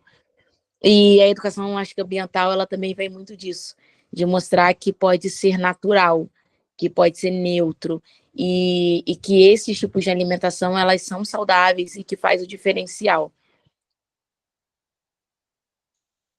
Júlia, eu queria comentar que eu acho assim, alimentação, comida, é outro grande livro aberto. Eu falei lá da bicicleta, né, de usar a bicicleta como livro aberto, mas assim, comida, porque todo mundo precisa comer. Eu acho que no caso de clima, principalmente no Brasil, porque se você olha a discussão climática no mundo, ela gira muito em torno de energia, energia renovável, né, reduzir o uso de combustíveis fósseis e tudo mais, mas no Brasil, a principal fonte de emissão de gases de efeito estufa no Brasil é a agricultura e pecuária. Então, o Brasil tem uma especificidade. Então, se a gente quer discutir clima no Brasil, a gente tem que falar de comida, né? A gente tem que falar de agricultura. É claro que a gente pode falar de energia também, a gente tem que falar de energia, inclusive das coisas boas, porque eu acho que internacionalmente o Brasil é um grande case, né, na agenda de energia, por exemplo, o uso que a gente faz do etanol, por exemplo, né, é uma coisa assim que a Europa está tentando implementar há décadas e nunca conseguiu, e a nossa matriz energética, principalmente hídrica, que é considerada uma energia renovável, apesar, né, de ter controvérsias, então, assim, eu acho que é muito. E aí, quando a gente fala de alimento, a gente também está falando de clima, porque não é só isso na nossa saúde, mas é o que esse alimento causa, né, para fora também, né, de fora para dentro, de dentro para fora. Então, eu falo assim, cara, comida, é assim, tem tanto que a gente pode trabalhar em todas as disciplinas. Então, eu estou fazendo meu doutorado, né, na educação em química, então, a gente fala a partir do alimento, cara, eu consigo falar de todos os processos químicos que existem, desde a produção do alimento até, assim, o pesticida, né, o inseticida, todos esses outros químicos que a gente usa, quando eu faço um alimento ultraprocessado, né, todos os produtos químicos, né, os sintéticos químicos que se usa, isso só na química, né, mas dá para assim, pensar em várias outras disciplinas, como eu pego com um alimento, assim, uma berinjela, né, o que eu ensino para os alunos com uma berinjela, assim, muito, eu acho muito rico, obrigada por ter trazido esse exemplo, porque eu acho que comida, assim, e é isso, todo mundo precisa comer, precisamos comer para viver, mas também porque comer é muito gostoso, né? Comer bem.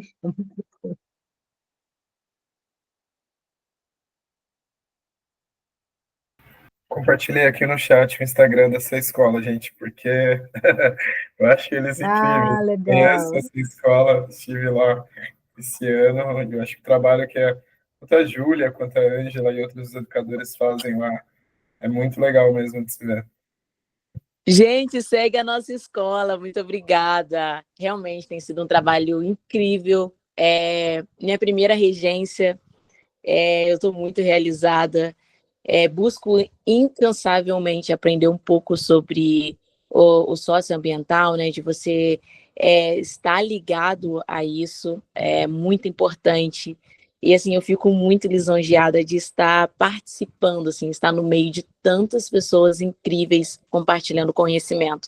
Gente, segue minha escola, vou seguir vocês também aí. Já estou E seguindo, muito comecei a obrigada. seguir.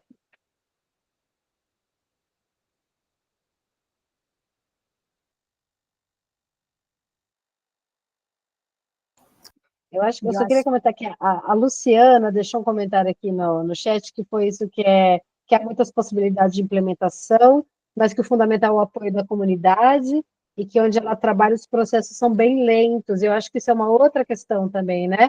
Essa lentidão às vezes desanima, por isso que eu defendo muito, eu acho extremamente importante a gente ter mudanças no currículo, né, nas matrizes curriculares, mas são processos extremamente lentos. Então, muitas vezes, eu acho que os exemplos que eu tentei trazer aqui também são exemplos que não necessariamente dependem, claro que alguns dependem de logística, dependem de coisas de gestão, mas que não necessariamente dependem de grandes mudanças estruturais para serem implementadas e começarem a ser trabalhados. Por exemplo, esse trabalho de comunicação, de educomunicação, é uma coisa assim que dá para fazer como atividade de sala de aula, né? E tem o resultado final de um jornal mural, um fanzine, ou um blog, qualquer coisa que vai fazer com os alunos, então, de pensar como que, apesar dessa lentidão, e aí talvez quando a gente faz essas atividades, de certa forma, ela sensibiliza também a gestão escolar, né? Então, assim, como fazer essa via de mão dupla, porque às vezes essa burocracia, eu sei como às vezes dá uma desanimada. Né? Acho que só para contribuir também, da gente usar a arte, né? A gente tem aqui, dentro do Instituto a hora do social, experiência circular, que as escolas vêm visitar os ecoparques, né? E nas últimas visitas que eu tenho recebido, eu começo com uma música.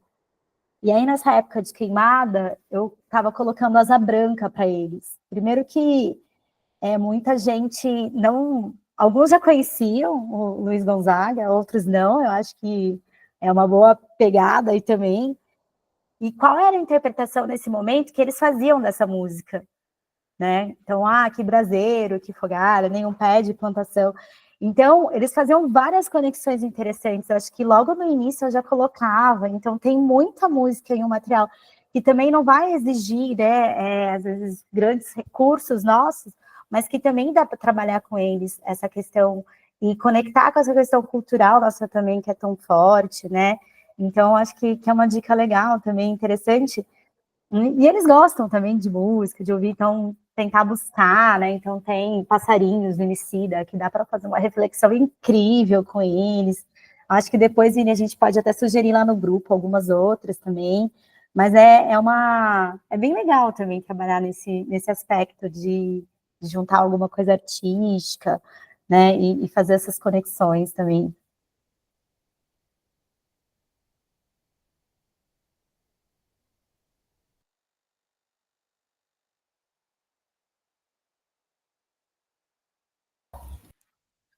Oi, gente, boa noite. Me chamou a atenção essa possibilidade de trabalhar com projetos, né? Porque eu participei aqui de um projeto, né? Eu estou em Manaus, e o projeto foi com comunidades ribeirinhas aqui do Amazonas, e com essa provocação, né? De que os estudantes do ensino fundamental, anos finais, fizessem projetos de acordo com demandas que eles achavam que seria legal ter na comunidade, né? E aí, a metodologia era para consultar também a comunidade, e a partir do levantamento, né, eles faziam uma eleição de prioridades, né, porque várias coisas eram levantadas, e essa eleição, né, de uma forma democrática, ali já faz essa reflexão, né, do que a maioria escolher vai ser a questão que vai ser solucionada, né? Então, apareceu muita questão de resíduo, né? Porque não tem, não passa, né, o caminhão de lixo na beira da comunidade buscando, né? Então, chegou lá um monte de resíduo, mas não chegou a solução, né? Então, é uma questão muito difícil e, às vezes, o descarte, né, feito de forma irresponsável, que aí vai para o rio, né? Então, toda essa reflexão, e aí muitos grupos de adolescentes escolheram trabalhar com isso, né? Então, aí eles falaram, não, então vamos criar lixeira, né? Porque, né, não tem muita lixeira na comunidade, a galera acaba descartando no chão, e aí ir atrás, né? Não, quem é que tira madeira, né? Quem é que trabalha com madeira, e aí mobilizando a comunidade para conseguir fazer a construção ali entre eles, e depois instalando, né, fazendo placas de sensibilização. Então, é muito interessante, né, os adolescentes entenderem o potencial que eles têm de resolver uma coisa que está incomodando ali, mas não está conversando, ninguém está conversando sobre isso, e de repente eles, né, num trabalho aí paralelo à escola, conseguem mobilizar a comunidade e pensar em soluções coletivamente, né? Então, acho que é um potencial muito interessante mesmo. Sim, Renata, eu acho isso super importante, porque eu acho, principalmente quando a gente fala de clima, eu falei, né, da questão da adaptação, como a gente prepara eles para os eventos climáticos que a gente já sabe que vão acontecer. Eu acho que, de certa forma, quando a gente está ajudando essas crianças e jovens a resolverem, encontrarem soluções, resolverem problemas, a gente também está preparando eles para isso, né? Assim, deles preparar de terem essa autonomia, de tomar a iniciativa, e deles sentirem que eles podem ter o protagonismo, né? Que eles podem ser protagonismo, que eles podem fazer, né? E de novo o educador ali, mas como um mediador desse processo, né? Então, por isso, eu acho que, por isso que eu falo, como a gente fala de clima, sem falar de clima, né? A gente também está preparando eles como gerações resilientes, né? Que a resiliência é um fator extremamente importante, assim, para o futuro.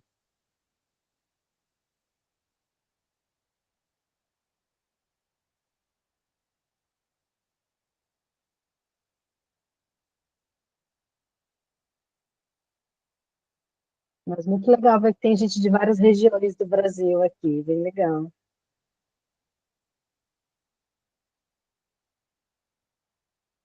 E aí, gente, mais perguntas, mais comentários, dúvidas? Evelyn, eu queria, na verdade, é uma pergunta, e aí eu sei que você tem uma experiência muito grande, que hoje você está aí na Alemanha, mas aqui no Brasil ainda tem uma questão até desse negacionismo climático, de que não ocorre, né? Não está acontecendo. Então, também, como que a gente pode abordar essas coisas, até em questão de fake news mesmo, porque os jovens também ficam muito ligados nessa questão de compartilhar as notícias, né? Enfim, e qual que é a sua experiência em relação a isso também, fora do Brasil, se isso acontece também aí, se puder compartilhar um pouquinho com a gente. Eu acho que por isso que eu até trouxe um pouco essa coisa da diferença do tempo e clima, porque a maioria dos negacionistas climáticos, na verdade, o argumento que eles usam, eles estão falando de tempo, eles não estão falando de clima, né? Aí você fala, mas isso é tempo, isso não é clima, né? Mas eu acho que tem uma questão que a maioria dos negacionistas climáticos, o argumento que eles usam é que as mudanças climáticas é um fenômeno natural. O que também é verdade, é um fenômeno natural, né? Como eu mostrei, assim, a gente tem uma alteração climática ao longo de eras, né? O que acontece é que agora a gente tem uma mudança climática que está sendo ocorrida pelos seres humanos, né? E é isso que eles negam, porque eles falam, não, isso é uma coisa natural. E aí, pelo menos eu, como educadora, né, o que eu tento usar é assim, sim, né, ele também é natural e está acontecendo. Né, e está acontecendo de uma forma que a gente precisa preparar a sociedade para essas mudanças do clima, mesmo que elas sejam naturais. Né, porque mesmo ela sendo natural, a gente está percebendo ela acontecendo, a gente está percebendo, né, os eventos climáticos extremos que são cada vez maiores. Então, mesmo se o negacionista fale, isso aí não existe, isso aí é besteira, né, não, mas isso que está acontecendo agora? Né? Então, como que a gente prepara, né, os nossos filhos, os nossos netos, ou nós mesmos, né, para estar preparado para isso? Porque a hora que chega uma chuva que derruba o telhado da sua casa, né, assim, ela assim, não escolhe quem é negacionista, quem não é negacionista, né? Pelo contrário, né? Ela parece que escolhe assim, quem é rico e quem é pobre, né? Porque quem é rico consegue se proteger, criar uma mega estrutura. E aí entra toda outra discussão que não é para fazer com os negacionistas, que é sobre o racismo ambiental, né? Todas essas desigualdades, porque assim, quando os eventos climáticos extremos acontecem, eles acontecem de forma desproporcional. Né, e desproporcional para quem? Né? Quem está menos preparado? Países, né, cidades e países mais pobres são afetados de uma forma muito maior. Pessoas mais pobres são afetadas de uma forma muito maior porque elas não têm as condições e os recursos para se prepararem para esses eventos. Então, essa é toda uma outra discussão que a gente fala de justiça climática, né, de que como a gente garante, né, que as comunidades mais vulneráveis estejam igualmente, né, adaptadas, preparadas e resilientes para os eventos climáticos. Então, mas, de novo, eu acho que com o negacionista, o papo é assim, amigo, existindo ou não, sabe? A gente tem que se preparar para essas coisas que estão acontecendo, assim, né? Agora que eu sei que a Mayla está em São Carlos, né, e eu morei em São Carlos, por exemplo, São Carlos, o centro da cidade alaga todo ano, todo janeiro, né, Mayla? Estou errada? Todo janeiro, centro de São Carlos, por quê? O centro de São Carlos, né? Está literalmente numa vala, né? Assim que eles canalizaram o rio, e aí o centro está ali, né? Naquela vala, e quando chove, o rio sobe, e aí, assim, qualquer negócio que você fala assim, você está vendo como está inundando cada vez mais, todo ano inunda, todo ano inunda, a gente tem que se preparar para isso, amigo. Então, assim, isso é clima, mas assim, essa pessoa não quer ouvir falar de clima, então vamos falar, né, assim, do que já está acontecendo, de como a gente se prepara para isso, nós temos que estar preparado, não importa se você acredita ou não, né, a gente tem que se preparar. E aí, como a gente faz isso? Com projetos de infraestrutura, com plantio de árvores, né, que retém água, evita seca, evita erosão, e com educação.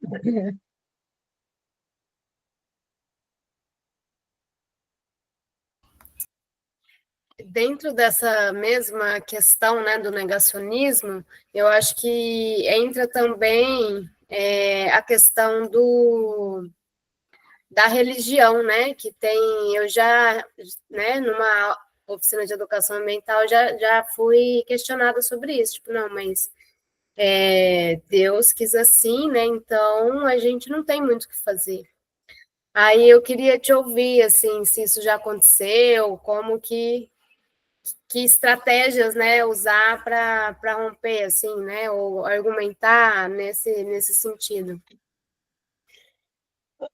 Nunca aconteceu comigo, assim, de alguém falar, mas Deus quis que as mudanças climáticas acontecessem. Aqui, bom, como eu estou na Alemanha já há algum tempo, aqui eles usam muitas vezes o argumento. Eu nunca precisei usar isso, tá? Nunca passei por isso. Mas eu já vi, e não em casos sobre falar de clima, mas em outros casos que as pessoas falam, mas isso, né, é normal, ou a sociedade é assim, ou Deus quis assim. É que os alemães, né, eles têm muito, assim, o argumento de falar assim, então foi Deus que quis o nazismo, né? Foi Deus que quis o Holocausto, né? Porque aí mexe na ferida. Falar de nazismo e Holocausto aqui é tipo pegar na ferida, né? E aí eu não sei quais são as feridas, né? Que a gente tem muitas feridas no Brasil, né? E eu também não sei se essa é a melhor tática, né? Tipo, cutucar ferida, né? Assim, para falar assim, então é isso, né? Então foi Deus que quis a escravidão. Eu não sei, sabe? Mas uma das coisas que eu já ouvi, também nunca precisei usar, mas que eu já ouvi alguém falando em alguma aula sobre clima, de que fala assim, o primeiro grande evento climático extremo que a gente tem registros foi o dilúvio, né? Foi o dilúvio que fez Noé construir a arca. Então, Noé estava se preparando para as alterações climáticas.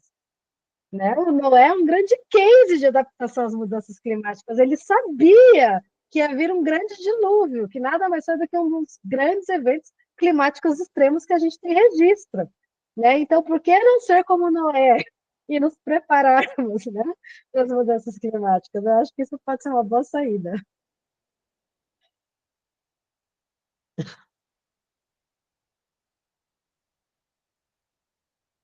É engraçado, né, gente? Seria trágico se não fosse cômica, né?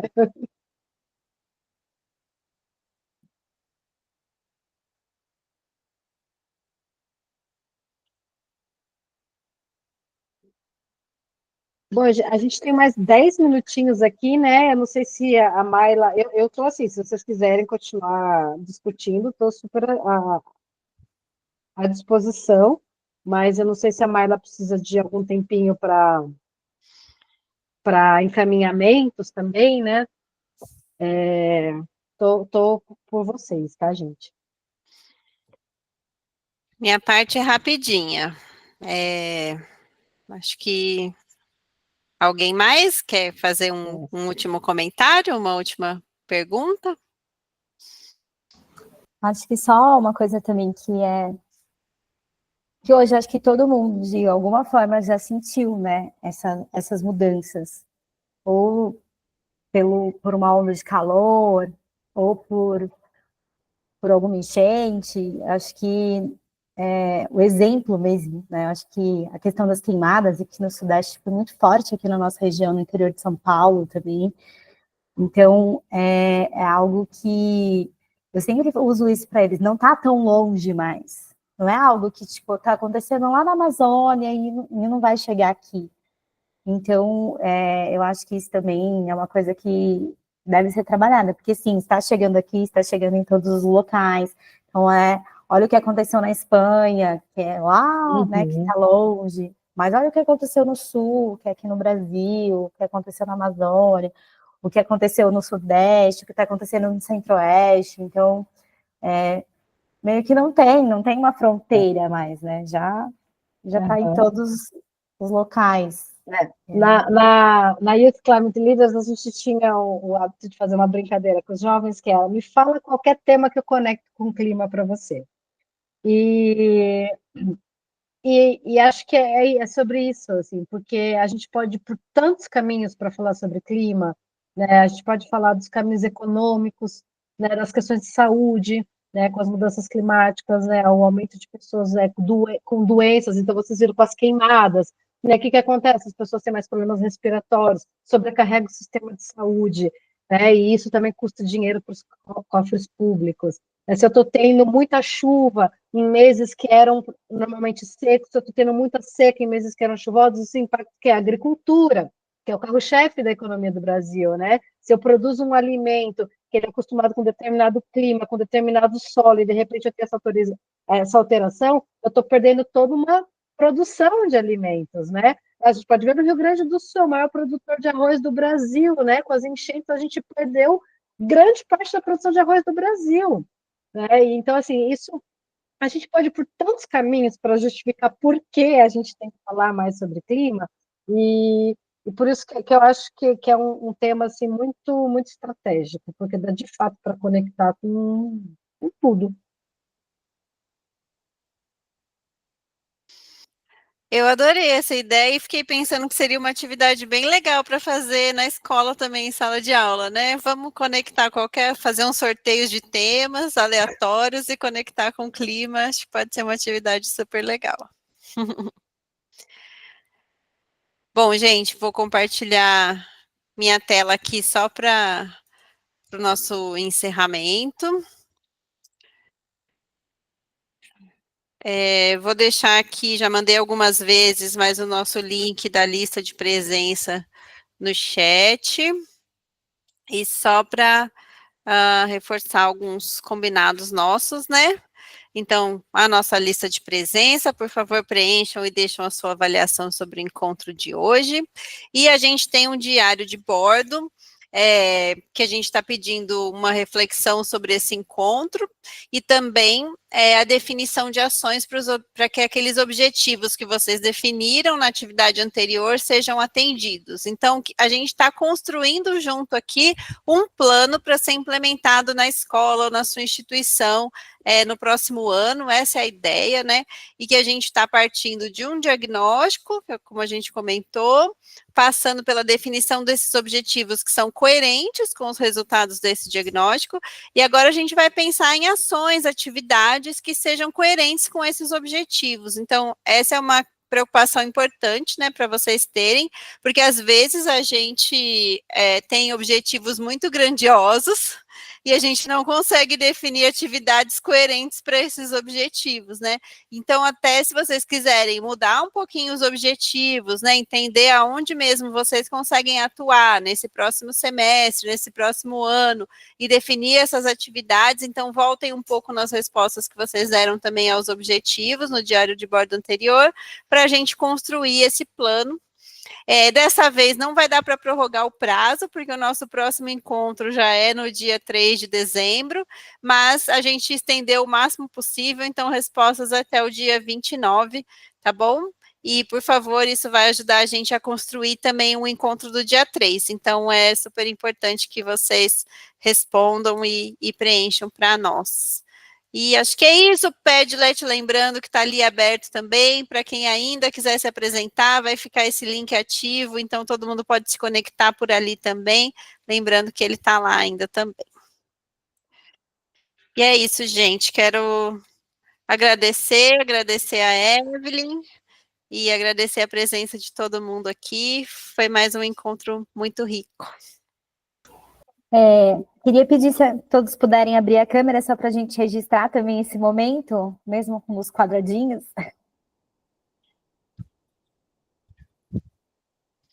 Deixa eu me preparar aqui. Vamos lá. Olha lá, tem que falar 1, 2, 3 aí para todo mundo dar um sorrisinho. Tá bom. 1, 2, 3 e... Aí. Foi. Muito obrigada, gente. Muito bom, obrigada, gente. Obrigada, Foi enorme falar com Gente, vocês. muito obrigada. Seguimos juntas. Isso aí. Até mais. Tchau. Tchau, boa noite, bom feriado. Tchau. Boa noite. Boa Tchau, tchau. noite. Boa noite.